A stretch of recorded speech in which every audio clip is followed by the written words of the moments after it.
Hi, today is Wednesday, February 4th, 2026. Time really flies and it doesn't go backward. We should move forward. So the time really is moving very, very fast. I just came back from my China trip to Xi'an, China, yesterday, and I stayed in China for five days.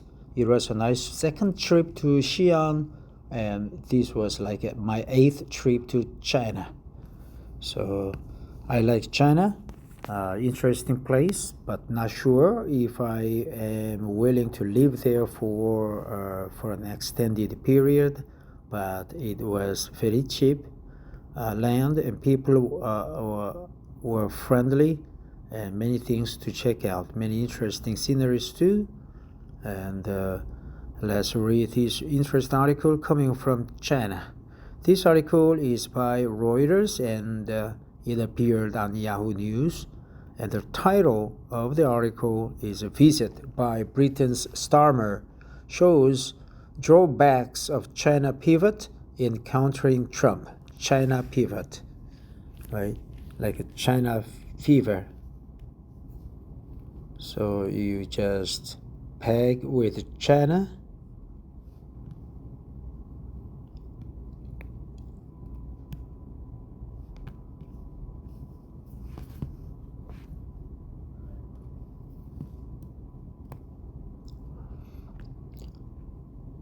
Britain's Prime Minister Keir, Starmer visits Weiyuan Gardens in Shanghai, China, January 30th, 2026. Carl Court poll via Reuters. By Farah Master, Colleen Howie, and Liz Lee, Hong Kong, Beijing, January 30th. Oh, so a bit recent, but a bit late too. British Prime Minister Keir Starmer's visit to China is the latest win Beijing can tout in its rivalry with Washington. But the deals he brings back to London also show the limits of the balancing act that middle powers may try to play. He follows Canadian counterpart Mark Carney, who struck a trade deal on a similar visit weeks ago before heading to Davos to herald a new global trade order as U.S. President Donald Trump disputes long-standing ties with allies. European leaders have also visited, as have India's Narendra Modi and others since Trump began his second term a year ago, but it is less clear what tangible long-term economic and security benefits such as visits yield for Western powers. Traditional U.S. allies feel hard done by and are now hedging their bets, but they are far from being able or willing to substitute China for the United States, said John Quelch, an expert in global strategy at Duke Kunshan University. From the perspective of London, Ottawa, and other Western capitals, the visits demonstrate to Trump that alternatives exist if he keeps up pressure on issues from Greenland to renegotiating the USMCA trade deal amongst the United States, Canada, and Mexico. This one. He keeps up pressure on issues, right? He keeps up pressure on issues. But there are superficial gestures amid stalled global growth, said Alicia Garcia Herrero, chief Asian Pacific economist at Netixis. Interesting company name. These visits highlight the severe limits of any pivot to China. 180, she said. They expose middle powers' vulnerability, chasing scraps, while China's export flood overwhelms their industries.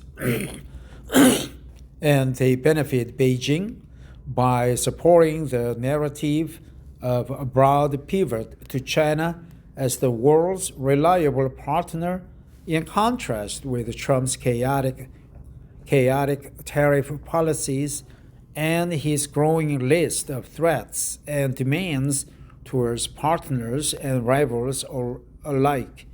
President Trump's efforts to decouple the United States from China are also decoupling the United States from the world, Quelch added. Starmer scores wins on Visa's whiskey.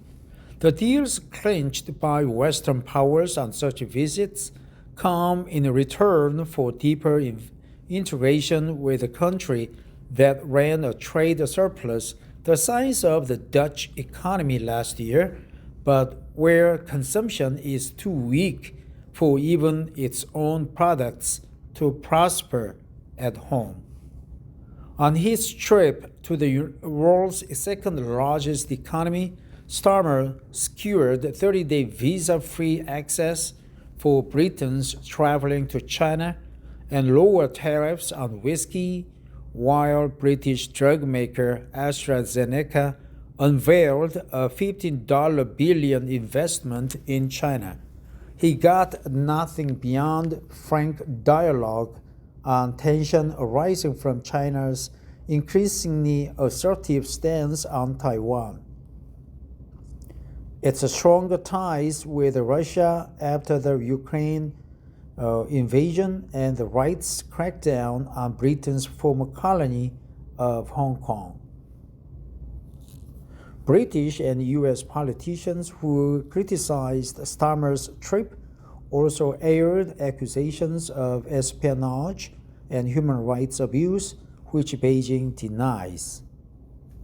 Similarly, Carney left China with expectations that Beijing will cut or drop tariffs on canola, lobsters, crabs, and peas, but that triggered threats of 100% tariffs from China, who warned Ottawa about allowing Chinese EVs into North America. Canola, lobsters, and crabs and peas.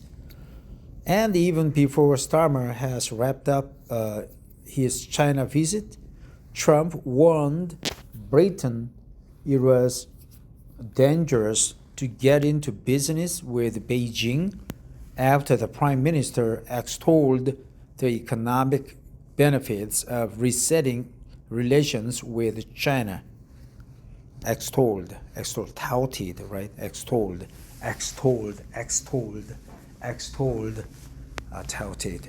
China's export-driven growth poses risks for West. China's imports last year were flat at $2.6 trillion, but they were largely driven by energy and commodities from emerging markets rather than the West. In trade, the surplus, however, jumped a fifth to a record $1.2 trillion as its manufacturers responded to Trump's tariff measures by muscling into virtually every other market in the world at the expense of domestic producers. Wow.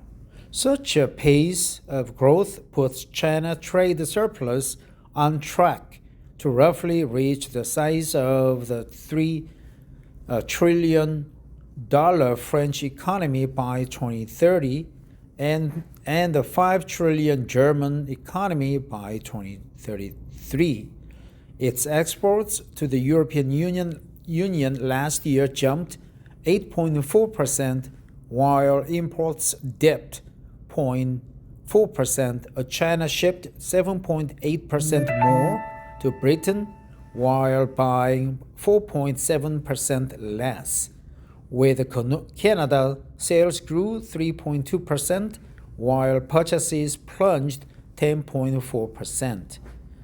This makes it an especially risky proposition for countries trying to project or grow their own manufacturing industries to substantially increase trade integration with China, said Ashwa Prasad, a former China director at the International Monetary Fund, or IMF.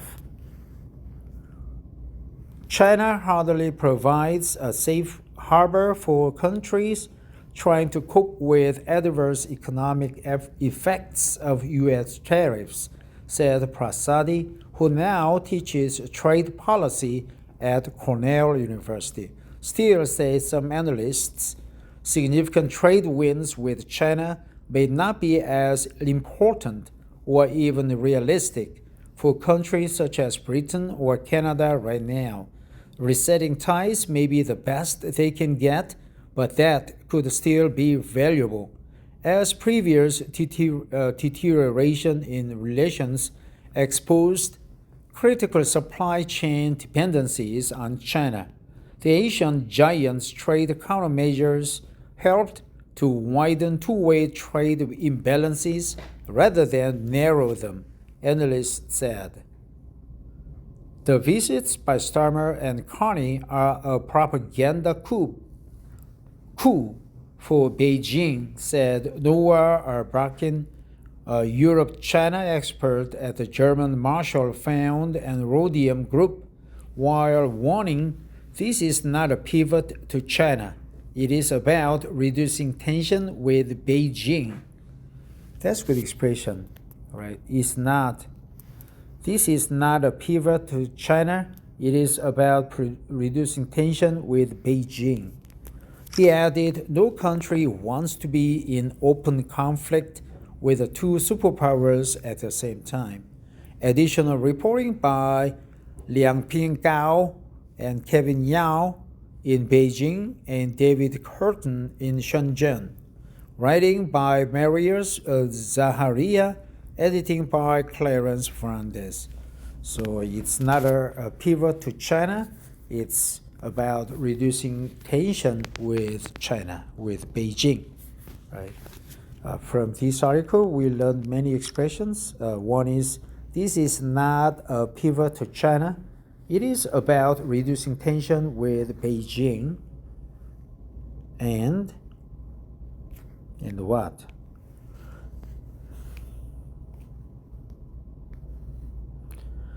Extolled, we said praise, but or speak highly of, but one word, extol, is best fit for that description. He keeps up pressure on issues. We